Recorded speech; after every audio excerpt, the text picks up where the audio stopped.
¿Y si una de las ideas más repetidas de la economía moderna fuera, en realidad, una de las más equivocadas? Seguramente has escuchado esta frase cientos de veces. Un gobierno debe administrar sus cuentas, igual que una familia administra el presupuesto de su casa. Suena lógico, incluso parece sentido común. Si una familia gasta más de lo que ingresa durante mucho tiempo, termina endeudándose y, tarde o temprano, llega el problema. Pero, ¿y si esa comparación fuera profundamente engañosa?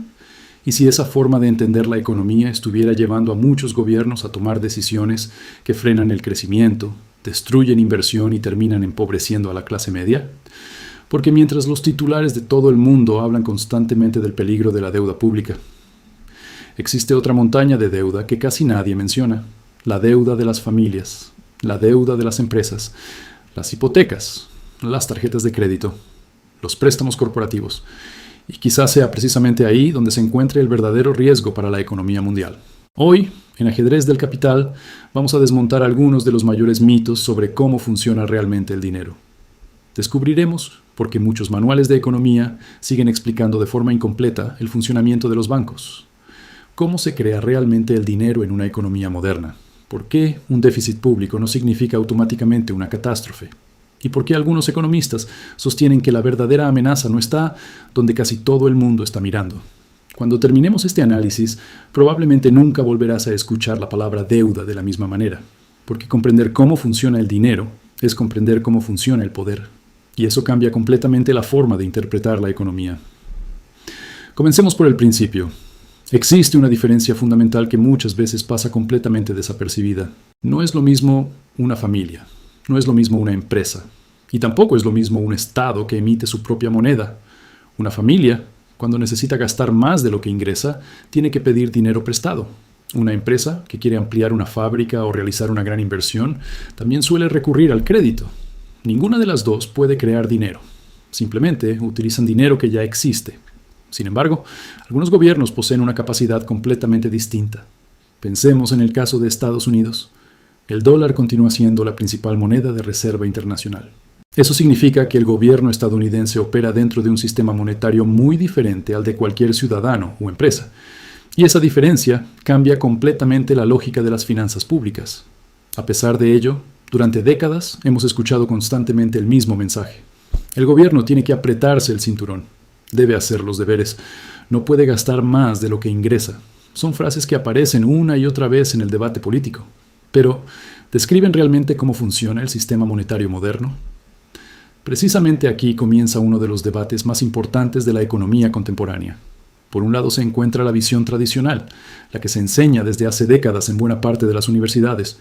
Por otro, un grupo creciente de economistas especializados en sistemas financieros sostiene que esa explicación deja fuera elementos esenciales para comprender cómo circula realmente el dinero. Uno de los representantes más conocidos de esta corriente es el economista australiano Steve Keen. Quizá su nombre no resulte familiar para todos. Sin embargo, alcanzó notoriedad internacional por una razón muy concreta.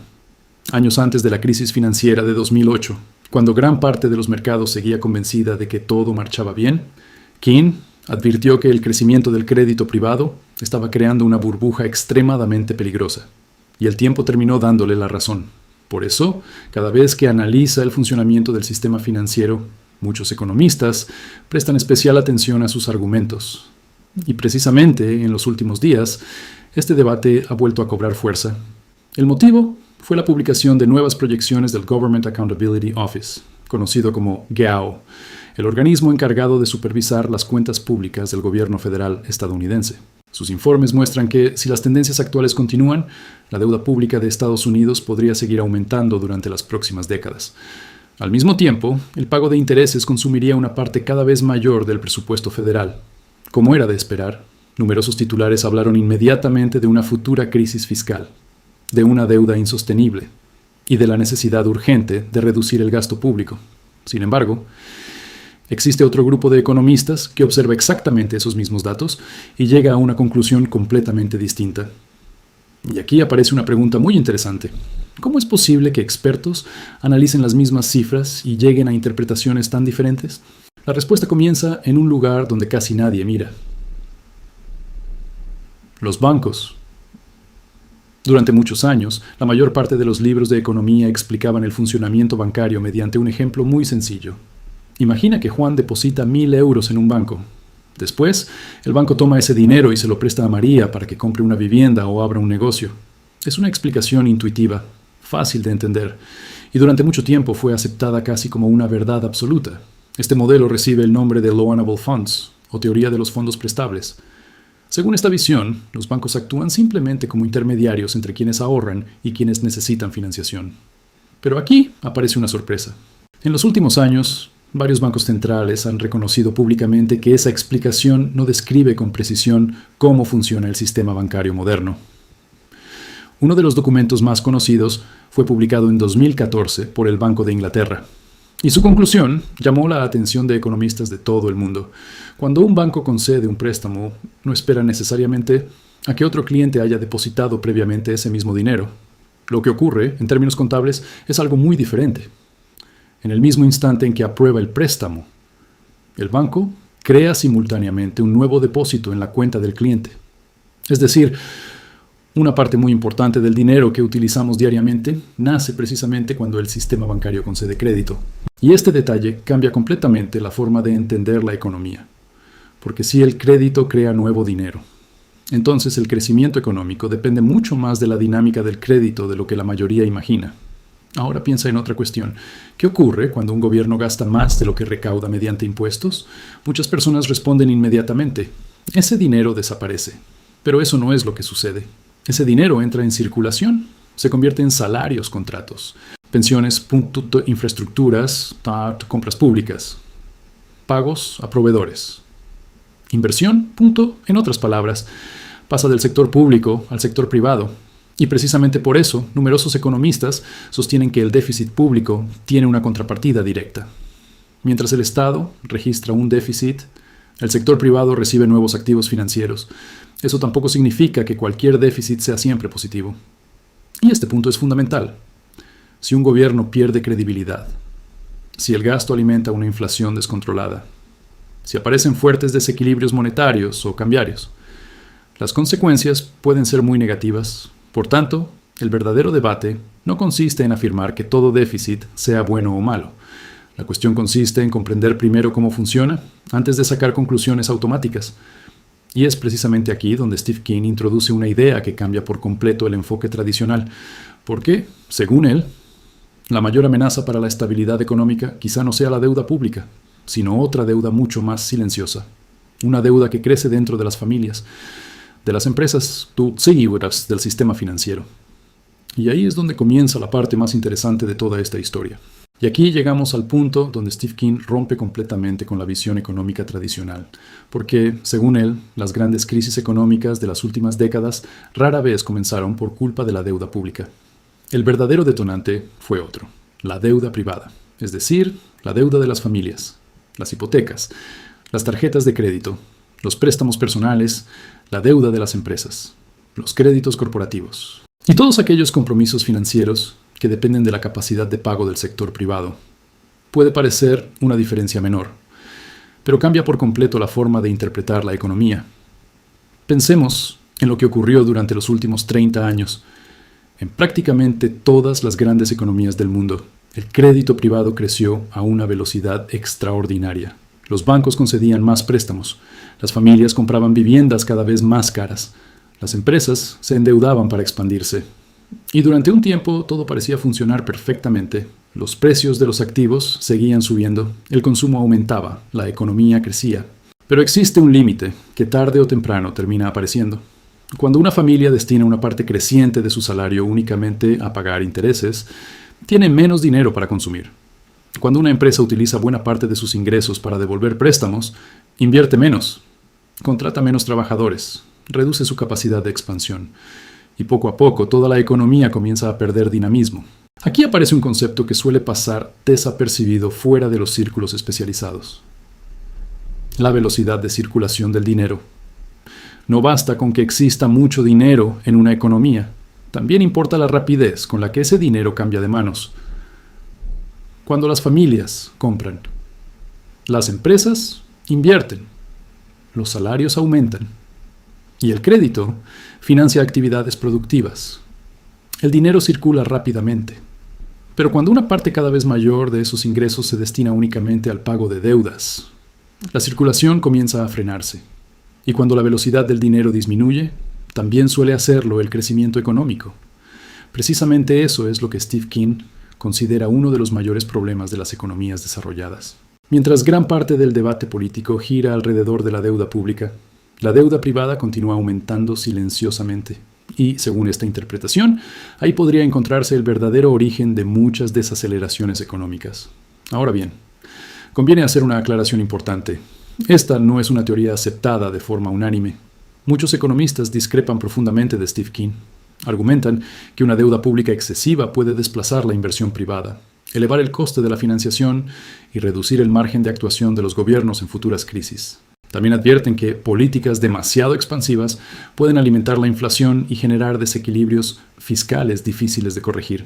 Es decir, existe un debate completamente legítimo dentro de la profesión económica. Y precisamente por eso resulta tan interesante, porque ambos enfoques presentan argumentos sólidos. Pero aquí aparece otra pregunta. Si Steve Keen tuviera razón, ¿qué consecuencias tendría para las políticas económicas que se aplican actualmente en muchos países? La respuesta podría ser mucho más importante de lo que parece. Durante los periodos de desaceleración económica, numerosos gobiernos optan por reducir el gasto público para contener el déficit. La lógica es sencilla. Si el Estado debe demasiado, debe gastar menos. Sin embargo, desde la perspectiva de Keen, ese enfoque podría producir exactamente el efecto contrario. Si el gobierno reduce el gasto, mientras las familias ya están fuertemente endeudadas, los ingresos del sector privado disminuyen todavía más. Las empresas venden menos, la inversión se ralentiza, el desempleo aumenta y la economía entra en una espiral mucho más difícil de revertir, por supuesto. Eso tampoco significa que la solución consista simplemente en gastar sin límites. Ningún economista serio sostiene algo así. La cuestión es mucho más compleja. Se trata de comprender cuál es el verdadero origen del problema antes de decidir qué políticas aplicar, y ese diagnóstico puede cambiar completamente las soluciones. Desde una perspectiva geopolítica, este debate adquiere todavía mayor relevancia. Las economías con un crecimiento débil suelen perder competitividad internacional. Los gobiernos enfrentan mayores tensiones sociales, aumenta la polarización política. Los movimientos populistas ganan apoyo. Los mercados financieros reaccionan con mayor volatilidad y los bancos centrales quedan atrapados en un dilema muy difícil. ¿Reducir los tipos de interés para aliviar el crédito? ¿O mantenerlos elevados para controlar la inflación? Ninguna de las dos decisiones resulta sencilla, porque ambas generan ganadores y perdedores. Y precisamente por eso cada decisión de la Reserva Federal, del Banco Central Europeo o de otros grandes bancos centrales es observada con enorme atención por los mercados internacionales. Ahora llegamos al terreno del análisis prospectivo. Y aquí es importante ser muy claros. Lo que viene a continuación no son hechos, son posibles escenarios. El primero es que muchos gobiernos continúen priorizando políticas de austeridad mientras la deuda privada sigue aumentando. Si eso ocurre, algunos economistas consideran posible que el crecimiento económico permanezca débil durante un periodo prolongado. Existe un segundo escenario, que los bancos centrales y los gobiernos comiencen a prestar mucha más atención al peso de la deuda privada. Eso podría abrir la puerta a reformas orientadas a facilitar la reestructuración de determinadas deudas o a impulsar políticas que favorezcan un crecimiento más equilibrado del crédito. Y existe una tercera posibilidad, quizá la más preocupante, que el sistema financiero continúe acumulando desequilibrios durante varios años hasta que una nueva crisis obligue a introducir cambios mucho más profundos, del mismo modo que ocurrió tras la crisis financiera de 2008. Nadie puede afirmar hoy cuál de estos escenarios terminará imponiéndose. La economía nunca funciona con certezas absolutas. Siempre evoluciona en función de millones de decisiones individuales, políticas públicas, innovación tecnológica y acontecimientos geopolíticos. Pero sí podemos extraer una conclusión muy importante. Quizá comprender cómo se crea realmente el dinero resulte mucho más útil que repetir eslóganes simplistas sobre la deuda pública, porque la economía rara vez es tan sencilla como parece. Y tal vez esa sea la mayor enseñanza de este análisis. La próxima vez que escuches a alguien decir que un gobierno debe administrar sus cuentas exactamente igual que una familia, hazte una pregunta. ¿Realmente ambas situaciones son comparables? ¿O estamos intentando explicar un sistema monetario extraordinariamente complejo mediante una analogía demasiado simple? Eso no significa que los gobiernos puedan gastar sin ningún límite. Tampoco significa que toda deuda pública sea saludable. Lo que significa es que comprender cómo funciona el dinero, cómo se crea el crédito y cómo interactúan la deuda pública y la deuda privada permite analizar la economía con una perspectiva mucho más completa. Y ahora quiero conocer tu opinión. ¿Crees que el mayor riesgo para la economía mundial sigue siendo la deuda pública? ¿O piensas que la verdadera amenaza está en el crecimiento de la deuda privada? Escríbelo aquí en los comentarios. Siempre leo una gran parte de ellos porque este es, sin duda, uno de los debates más importantes de la economía moderna. Si este análisis te ayudó a ver la economía desde una perspectiva diferente, deja tu me gusta, compártelo con quienes disfrutan de la geopolítica y la economía internacional y suscríbete al canal para no perderte los próximos análisis. Muchísimas gracias por acompañarme una vez más, un fuerte abrazo y nos vemos en el próximo video de Ajedrez del Capital.